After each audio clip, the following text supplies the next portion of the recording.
अनुकूलता प्रतिकूलता जनित राग द्वेष, हर्ष शोक, सुख और दुख है, साधारण पुरुष इसी में पिसता रहता है। चक्की चल रही है तो दाने पिस रहे हैं। चलती चक्की देख के दियो कबीरा रोए, दो पाटन के बीच में साबित बचा न कोई। यही दो पाट हैं, अनुकूलता प्रतिकूलता, हर्ष शोक सुख दुख, जन्म मृत्यु, लाभ हानि, मान अपमान, जय पराजय। ये प्रायः सब इसी में पिसते हैं। चलती चक्की देख के दियो कमाल ठठाए, रहे सहारे कील के तो बाल न बाका जाए। उसी चक्की में जो दाना कील के समीप पहुंच गया, चाहे जितना चक्की चले उस दाना का कुछ नहीं होने वाला। तो मामेव ये प्रपद्यन्ते माया मेताम तरन्ति ते। भगवान की जो शरण में हो गया वो साधारण पुरुष नहीं है, वो पुरुषर्षभ है, वो पुरुषों में श्रेष्ठ है, वो महान है जो सर्वतो भावेन प्रभु की शरण में हो जाता है। प्रभु की शरण में होना बहुत कठिन है, यद्यपि इससे ज्यादा सरल कुछ है ही नहीं, क्योंकि हमारे प्रीतम है। पर कठिनता यही है कि हमने बहुतों को अपना मान रखा है, बहुतों को अपना जीवन मान रखा है, प्रीतम मान रखा है। इसलिए परम प्रीतम प्रभु की शरण में होने में यही बाधा है, जो अन्य भाव, अन्य संबंध, अन्य विषय, अन्य विचार, अन्य भाव है। हे पुरुषर्षभ, अर्थात पुरुषों में श्रेष्ठ वही है जो भगवान की शरण होकर इस भव समुद्र से निकलना चाहता है, वही सह सकता है।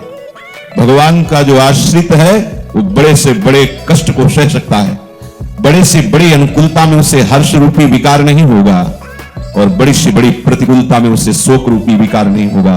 क्यों? क्योंकि वो प्रभु का विधान मानता है। अनुकूलता प्रतिकूलता में वो नहीं टिकता, वो अनुकूलता प्रतिकूलता के कारण पर पहुंचता है और सबका परम कारण प्रभु है। वो जब देखता है कि मेरे प्रभु के द्वारा ये अनुकूल या प्रतिकूल विधान किया गया है और प्रभु के द्वारा किया हुआ विधान परम मंगलमय, परम आनंद प्रदान करने वाला होता है, वर्तमान में भले आपको कड़वा लगे, परिणाम उसका बड़ा अमृतमय होगा। इसलिए वो भक्त हर परिस्थिति को भगवतमय समझ करके सह जाता है। तभी जोई जोई प्यारो करे सोई मुहि भावे, ये स्थिति तभी आती है। सुख दुख में सम रहने वाले जिस बुद्धिमान मनुष्य को ये मात्रा स्पर्श व्यक्ति वस्तु स्थान घटना परिस्थिति विचलित नहीं करते, सुख दुख नहीं दे पाते, वो परम पद पर आरूढ़ होने के योग्य हो गया है। वो अमृतत्व आए, वो अमृत पद का अधिकारी हो गया है। बहुत ध्यान देने योग्य बात है।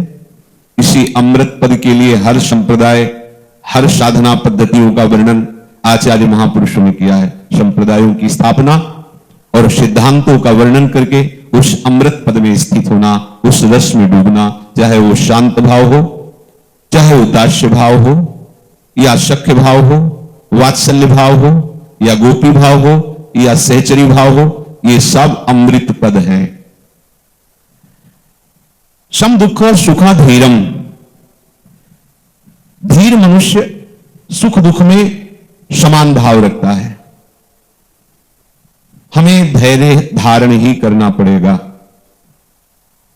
जैसे हमें बहुत जोर का कोई रोग हो गया है और हमें दवा मिल रही है जो बहुत कष्ट दे रही है, कड़वी है, पर यह है कि इससे पा लेने से रोग नष्ट हो जाएगा, तो हमें कड़वी लगती है। उसके पाने से कुछ हलचल भी होती है, परेशानी भी लगती है, पर वो दुखी नहीं होता। ध्यान देना, कड़वा लगता है पर वो दुखी नहीं होता, क्योंकि उसके मूल में ये उद्देश्य है कि ये दवा हमें रोग से मुक्त कर देगी। यद्यपि दवा कड़वी है, उसको परेशानी भी लगती है, पर वो सह जाता है। क्यों सह जाता है?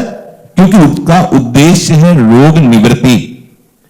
एक कांटा लगा, हमारे पैर में चुभ गया, अब वो बहुत कष्ट दे रहा है। अब उसके निकालने के लिए जब हम किसी से सहयोग लेते हैं तो पहला सहयोग उसी कांटे की आकृति वाला यंत्र होता है, चाहे वो कांटा हो या सुई हो। अब हमारी त्वचा को वैसे ही बेधा जाएगा जैसे कांटा लगा था, पर हमें कष्ट होता है पर दुख नहीं होता, उसकी व्यथा नहीं होती। वो विचलित नहीं हो जाता, हिम्मत करता है, कष्ट करता है, पर उसको रोकता नहीं, उससे द्वेष नहीं करता कांटा निकालने वाले से कि तू मुझे पीड़ा पहुंचा रहा है, द्वेष नहीं करता, दुखी नहीं होता।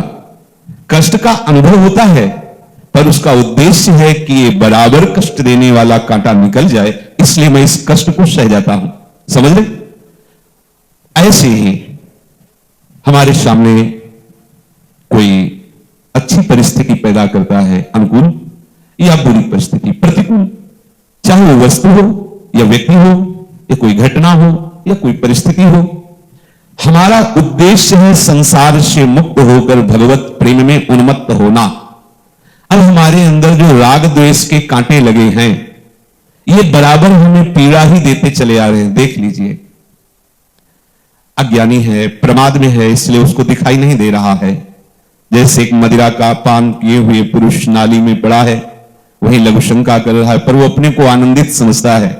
दूसरे उसकी स्थिति को, जो मदिरा पान नहीं किए, देख करके कहते कैसा मूर्ख है, पैसा भी खर्चा करता है और कहां पड़ा हुआ है, लेकिन उसको इस बात का कोई भी शोक नहीं होता, क्योंकि वो प्रमाद स्थिति में है।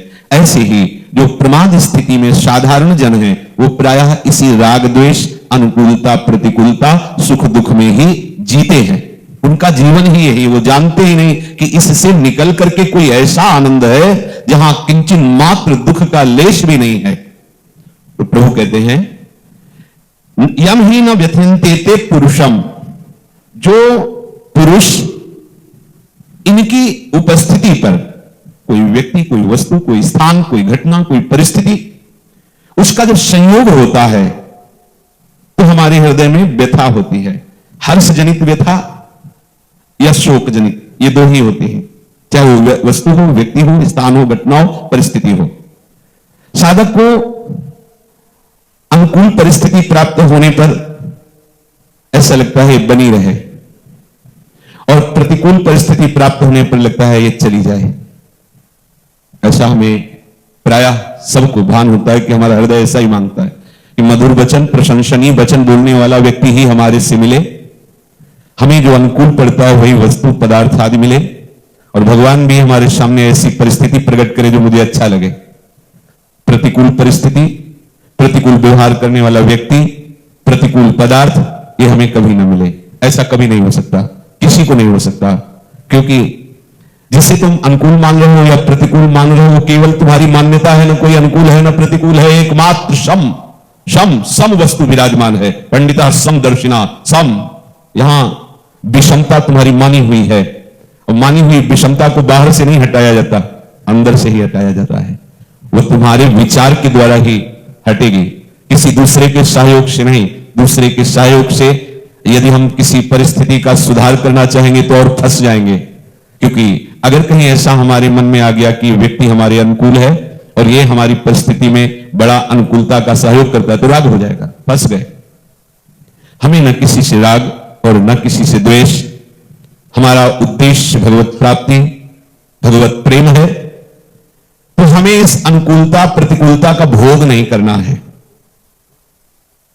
अनुकूल परिस्थिति, प्रतिकूल परिस्थिति आई है, चली जाएगी। क्यों आई है? हमें सुधारने के लिए आई है, हमें महात्मा बनाने के लिए आई है, हमें भगवत प्रेम प्रदान करने के लिए आई है। पक्का समझ लीजिए, अनुकूल परिस्थिति से ज्यादा लाभदायक प्रतिकूल परिस्थिति है। अनुकूल परिस्थिति में बहुत जोर का हमारे हृदय में द्रवण होता है, और द्रवित हृदय में बढ़िया छाप लगती है।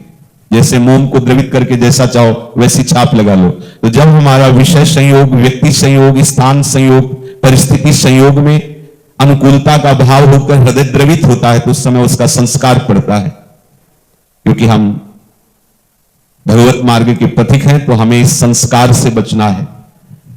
हमें किसी वस्तु, व्यक्ति, स्थान के प्राप्त होने पर अनुकूलता का भाव नहीं आरोपित करना है। हमें हर्षित नहीं होना है, हमें सुखी नहीं होना है, क्योंकि वस्तु, व्यक्ति, स्थान के द्वारा जो आपको सुख लग रहा है वो आपका माना हुआ है नहीं। सुख तो प्रभु के नाम में, प्रभु के रूप में, प्रभु की लीला में, प्रभु के धाम में, प्रभु की सेवा में, प्रभु के जनों के संग में, इसमें जो सुख होगा तो इसमें भी लाभ होगा। पर यह राग अनुराग होगा। जैसे भगवान कपिल देव जी महाराज माता देवहूति जी को कहते हैं कि हे मां, संसार में जो आसक्ति की जाती है वही बंधन का कारण होता है, और जो संत महापुरुषों से आसक्ति की जाती है वो मोक्ष का खुला हुआ द्वार है। तो लौकिक जितनी भी अनुकूलता आपने मानी है वो केवल आपकी मानी हुई है, क्योंकि भगवान के वचन कभी झूठे नहीं हो सकते। भगवान सत्य संकल्प हैं, सच्चिदानंद रूपाय हैं। उन्होंने कहा दुखालयम, भगवान ने इस सृष्टि की रचना की और मृत्यु लोक को कहा दुखालयम, और आप उसमें अनुकूलता पा गए, उसमें हर्षित हो रहे, उसमें सुख ढूंढ लिया। तो ये आपकी मानी हुई कल्पना है, क्योंकि जिसने बनाया है उसने कह दिया दुखालयम। तो सत्य संकल्प भगवान के वचन झूठे नहीं हो सकते। आपकी मानी हुई अनुकूलता, माना हुआ सुख वो दुख ही है जिसे तुम समझ नहीं पा रहे हो। तो प्रतिकूलता हमें सहयोग देती है, क्योंकि किसी भी प्रतिकूल परिस्थिति में हमारा राग नहीं होता। आपने सावधानी पूर्वक अनुकूलता में राग होने नहीं दिया, तो प्रतिकूलता में आप सावधान रहो या न रहो, राग हो ही नहीं सकता। प्रतिकूल व्यक्ति में, प्रतिकूल वस्तु में, प्रतिकूल पदार्थ में राग होता ही नहीं है। द्वेष इसलिए होने की संभावना नहीं क्योंकि आपने अनुकूलता में राग किया नहीं। प्रतिकूल परिस्थिति जब आती है तो भक्त एकदम प्रभु में एकाग्र हो जाता है, क्योंकि उसका दूसरा कोई आश्रय नहीं। जहां प्रतिकूल परिस्थिति आती है, जैसे छोटा सा बालक घुटनों के बल चलते हुए घर के बाहर खेलने के उद्देश्य से आता है, और जब उसको कोई भी भय प्रदान करने वाला सामने दृश्य, वस्तु, स्थान, व्यक्ति आदि उसके बोध में आता है कि इससे भय होगा, तो भाग के मां की गोद में चढ़ने के लिए घर की तरफ भागता है। ऐसे ही खेलने के लिए हम इस संसार में आए, अब हमें बहुत से भय व्याप रहे हैं, हमको अपनी वात्सल्य समुद्र मां की तरफ भागना है। हमारे प्रभु तुमेव माता च पिता तुमेव, तुमेव बंधुश्च सखा तुमेव, तुमेव विद्या द्रविणं तुमेव, तुमेव सर्वम मम देव देव, मेरे वो सब कुछ है। सगे सने संबंधी, संपत्ति, सुख, महान लाभ, ये सब मेरे प्रभु है। तो जो अनुकूल या प्रतिकूल परिस्थिति का भोग करता है उसमें संस्कार बन जाते हैं। परिस्थिति तो कुछ समय में चली गई, व्यक्ति चला गया, वस्तु चली गई, घटना चली गई, क्योंकि ये स्थायी नहीं, पर वो जो संस्कार पड़ गए वो स्थायी हो जाते हैं। ये बड़ी सूक्ष्म बात है। हमारा जो भजन बाधित हो रहा है वो इन संस्कारों से बाधित हो रहा है।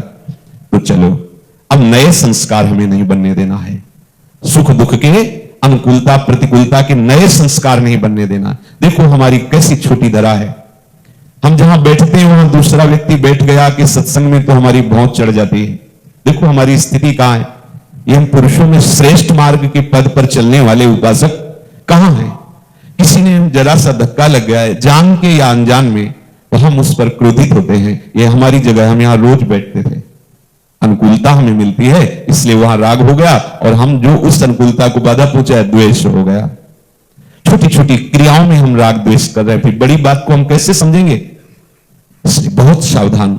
आप भगवत मार्ग के उपासक हैं, आप छोटे छोटे शब्दों में, क्रियाओं में, पदार्थों में झट से राग कर लेते हैं। आपको रसेंद्री के अनुकूल वस्तु मिली, आज ये बहुत चटपटा, बहुत मीठा, बहुत अनुकूल, तो आपको बड़ाई करके उसकी नहीं पाना है।